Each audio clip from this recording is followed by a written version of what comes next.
What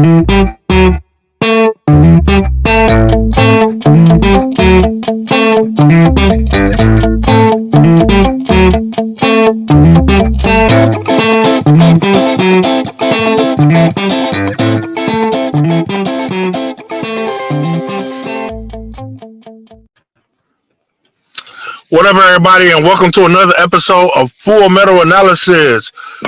Number one seed, baby. Number one seed, division champs, Kings of the North again. How you feeling, Marcus? Back-to-back NFC champions.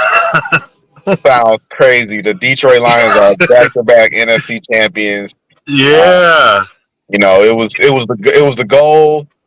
It was the goal coming into the season. Obviously, it's other goals still on the table, but this was part of the process to getting there. The road to the Super Bowl comes through Detroit. Yeah, we ain't done yet, man. I mean, it was one of the goals, but we got to keep it going, man. Keep it up. First, man, I want to get into the game. Defense. Defense came out on fire. I mean, we was worried about the defense, and that might be one of the best games I've seen the defense play all season, including with the starters. I mean, I don't want to take nothing away from when Aiden Hutchinson was in that game, but holding the team to 3 field goals, man. I mean, I don't know if I can ask for better than that. Yeah, man. Aiden Hutchinson, it's interesting with Aiden Hutchinson, man. Aiden Hutchinson kind of marches to the beat of his own drum. He be out there giving it his all, and then you got the rest of the team doing what they you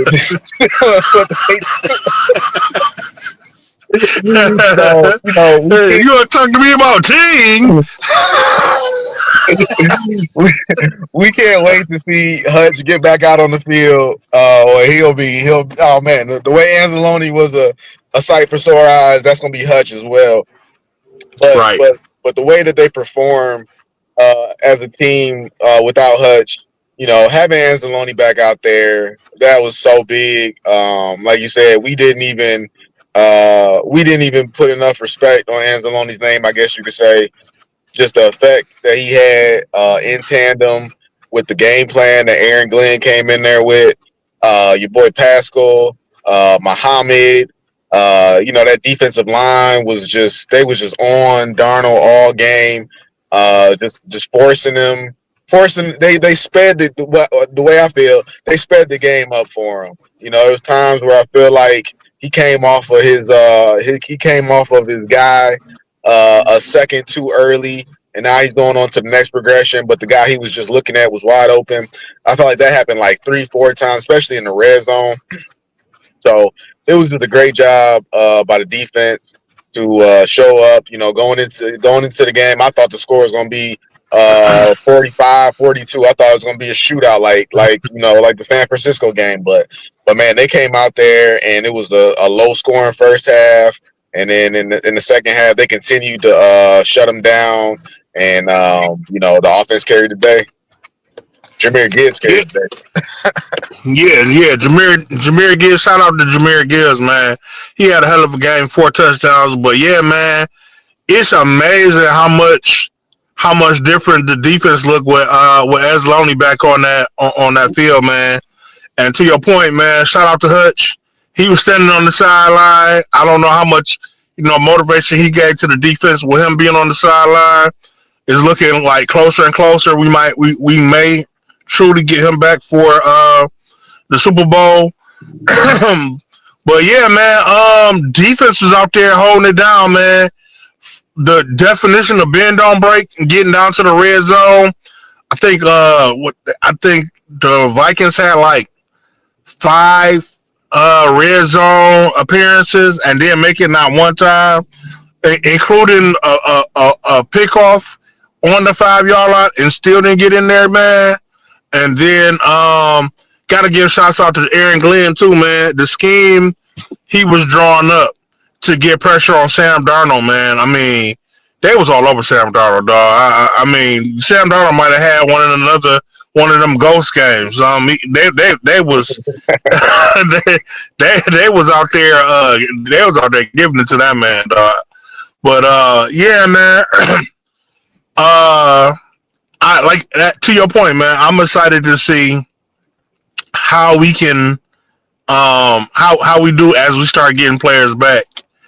And I know we're not done with this season yet, and we got to go to the we going all the way to the Super Bowl. But I'm excited to see how this team is gonna work when everybody's on full cylinders, man. Like 100% healthy offense, 100% healthy defense. Like we've yet to even see that. You know what I'm saying? So, but but we got to finish this year out. You know what I'm saying? And the way it's looking, man, if we can just continue doing what we doing with the defense, the way they was playing this last game, and the offense comes alive from the beginning of the first quarter to the end of the fourth quarter, and can't nobody stop us. And you know, we would be remiss if we didn't shout out Amik Robertson. That's a guy who, when they got Yeah. when they signed him in the offseason, you know, I didn't have any reaction to it. I just looked at him as a depth guy.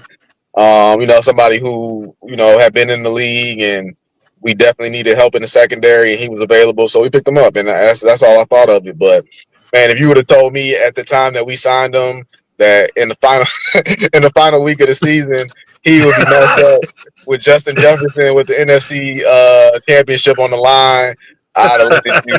I'd have looked at you sideways. I'd have looked at you sideways, and I'd had a bad feeling in my stomach. But nah, man, that guy has come to Detroit. You know, he's fit right in.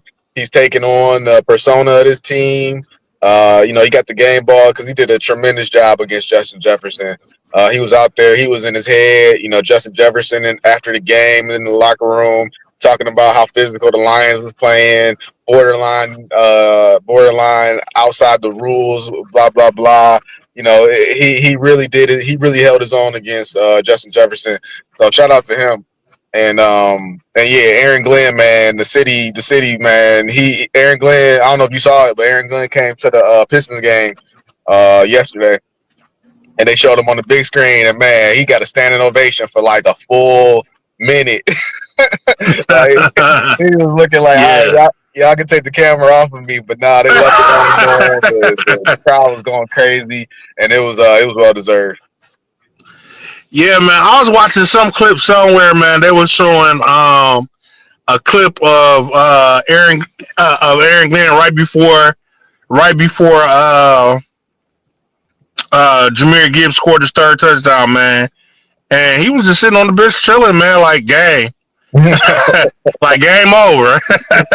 Yeah, man. Aaron Glenn don't really like I don't think he liked the attention like that, man, but he's cool. He showed what he can do when you give him something to work with, man. But going back to Amik Robinson, man, yeah, I liked Amik. I liked Amik Robinson from day one from the interview he did when he first got here in town. I was like, I like that guy, but you know, on the field, I mean, not to say that he played bad. He's been holding it down all season, but I didn't really see like superstar DB.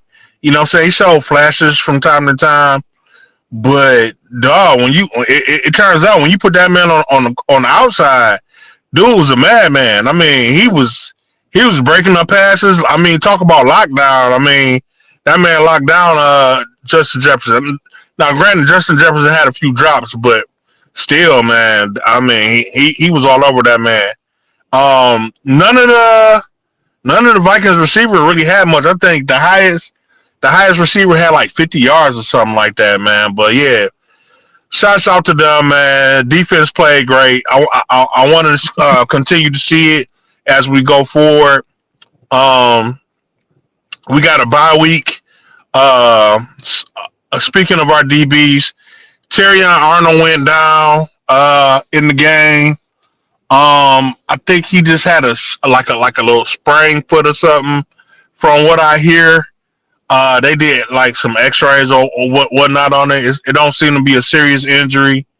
I think he should be back for the next playoff game. You know, especially with the week off. But I think he's gonna be okay. Yeah.